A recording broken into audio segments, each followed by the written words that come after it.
DKI Jakarta adalah provinsi di Indonesia yang terletak di pesisir utara Pulau Jawa dan merupakan pusat politik, ekonomi, dan budaya Indonesia. DKI Jakarta memiliki luas wilayah sekitar 661,5 km persegi dan populasi lebih dari 10 juta orang, menjadikannya provinsi terpadat di Indonesia.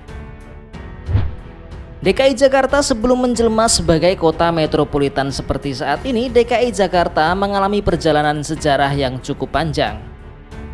Nama DKI Jakarta sendiri diketahui mengalami beberapa kali perubahan berdasarkan periode penguasaannya.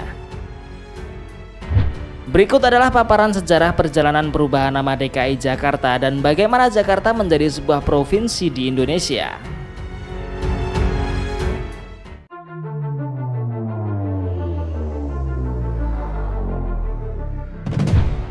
Sejarah Jakarta bermula dari sebuah kota pelabuhan Sunda Kelapa yang saat itu wilayahnya masih dikuasai kerajaan Hindu Pajajaran. Di masa itu, Sunda Kelapa merupakan pusat perdagangan dan menjadi kota sibuk sampai memikat bangsa Portugis dan Malaka. Pada tahun 1552, atas perintah Gubernur Malaka, bangsa Portugis sebagai pendatang asing mulai masuk ke Sunda Kelapa. Niat para bangsa Portugis itu untuk meminta izin membangun benteng dekat muara Sungai Ciliwung. Rencana pembangunan benteng tersebut kemudian berhasil mendapat restu. Namun ketika bangsa Portugis kembali lagi pada tahun 1527, Sunda Kelapa sudah beralih kekuasaan ke Pangeran Fathahilah.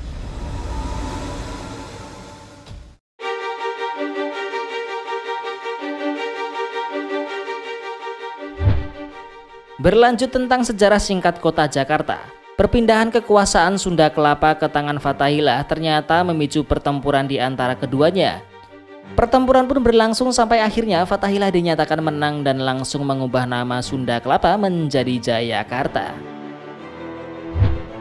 Dikarenakan pertumbuhan perdagangan di Jayakarta semakin berkembang pesat, wilayah ini menjadi tujuan para pedagang dari Eropa, Belanda, Portugis, sampai Inggris. Bangsa Eropa, Belanda, Portugis, dan Inggris ini banyak mendirikan kantor pusat dagang di Jayakarta. Jayakarta juga menjadi tempat berkumpulnya kapal-kapal dagang di berbagai negara untuk bertukar komoditas.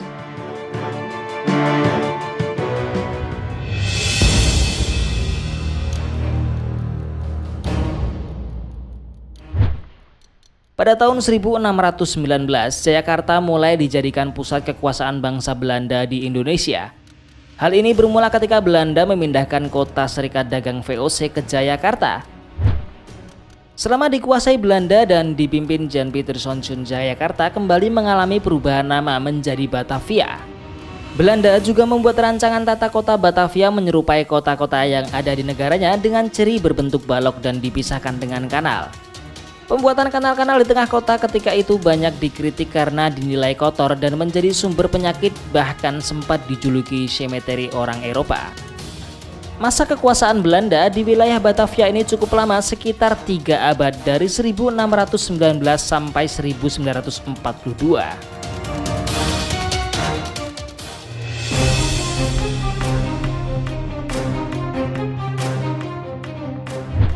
Pada tahun 1942, Belanda takluk di tangan Jepang yang berhasil mengambil alih kekuasaan dan kembali mengusulkan nama baru. Dari Batavia tercetus nama baru yaitu di Jakarta Tokubetsushi yang berasal dari bahasa Jepang dengan arti jauhkan perbedaan. Di samping itu, kondisi Batavia memang dikenal sebagai kawasan yang berisi percampuran dari berbagai bangsa. Nama The Jakarta Tokubetsushi kemudian disahkan saat peringatan Hari Perang Asia Timur Raya pada 8 Desember 1942. Namun masa kekuasaan Jepang tidak berlangsung lama karena pada tahun 1945 mereka menyerah pada Sekutu.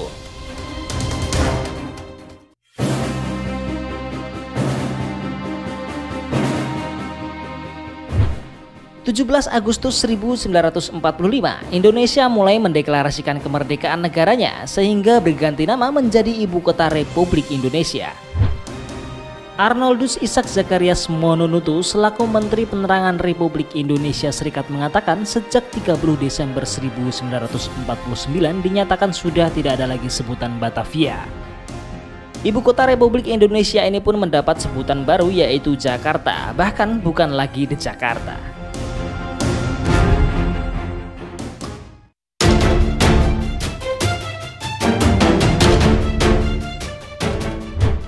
Jakarta pada akhir dikukuhkan pada 22 Juni 1956 dan dipimpin oleh gubernur pertamanya yaitu Sumarno Sosroatmojo. 22 Juni akhirnya disahkan sebagai hari ulang tahun Jakarta. Selain itu, Monumen Fathahillah menjadi pertanda bahwa masa itu ia berhasil mengusir bangsa Portugis dari Sunda Kelapa. Jakarta sejak awal menjadi bagian dari Provinsi Jawa Tengah. Namun pada tahun 1949 setelah proklamasi kemerdekaan Indonesia, Jakarta dijadikan sebagai ibu kota negara dan secara otomatis menjadi sebuah daerah otonom yang terpisah dari Provinsi Jawa Tengah. Pada tahun 1950, Jakarta dijadikan sebagai daerah tingkat 1 dengan wilayah yang mencakup Jakarta Pusat, Jakarta Utara, Jakarta Timur, Jakarta Selatan, Jakarta Barat, dan Kepulauan Seribu. Pada tahun 1960, wilayah Jakarta kemudian diubah menjadi daerah khusus Ibu Kota Jakarta dan diberikan status sebagai provinsi yang memiliki hak otonomi khusus. Dalam menjalankan pemerintahan, DKI Jakarta dipimpin oleh seorang gubernur yang diangkat oleh Presiden Indonesia.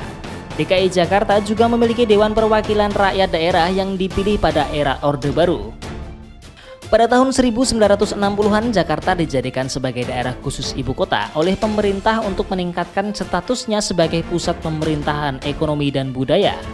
Pada masa ini, Jakarta mengalami perubahan besar-besaran dengan pembangunan infrastruktur dan gedung-gedung pencakar langit yang menjulang tinggi. Setelah masa Orde Baru berakhir, Jakarta mengalami perubahan nama lagi menjadi DKI Jakarta. Pada tahun 2000-an, Jakarta menjadi pusat perhatian karena masalah urbanisasi, kemacetan lalu lintas yang parah, dan banjir yang sering terjadi. Pemerintah pun berupaya meningkatkan kualitas hidup penduduk Jakarta dengan mengembangkan transportasi massal, mengurangi populasi udara, dan mengatasi masalah banjir. Pada tahun 2014, DKI Jakarta juga menjadi pusat perhatian dalam konteks politik nasional saat Joko Widodo yang saat itu menjabat sebagai Gubernur DKI Jakarta terpilih sebagai Presiden Indonesia. Saat ini DKI Jakarta masih menjadi salah satu provinsi paling penting di Indonesia dengan peran sebagai pusat pemerintahan bisnis dan budaya. Dalam sejarahnya, DKI Jakarta telah mengalami banyak perubahan nama dan perubahan status, namun tetap memegang peran penting dalam perkembangan Indonesia sebagai sebuah negara besar di Asia Tenggara. Itulah paparan sejarah perjalanan perubahan nama DKI Jakarta dan bagaimana Jakarta menjadi sebuah provinsi di Indonesia. Bagaimana menurut kalian? Tulis pendapat kalian di kolom komentar.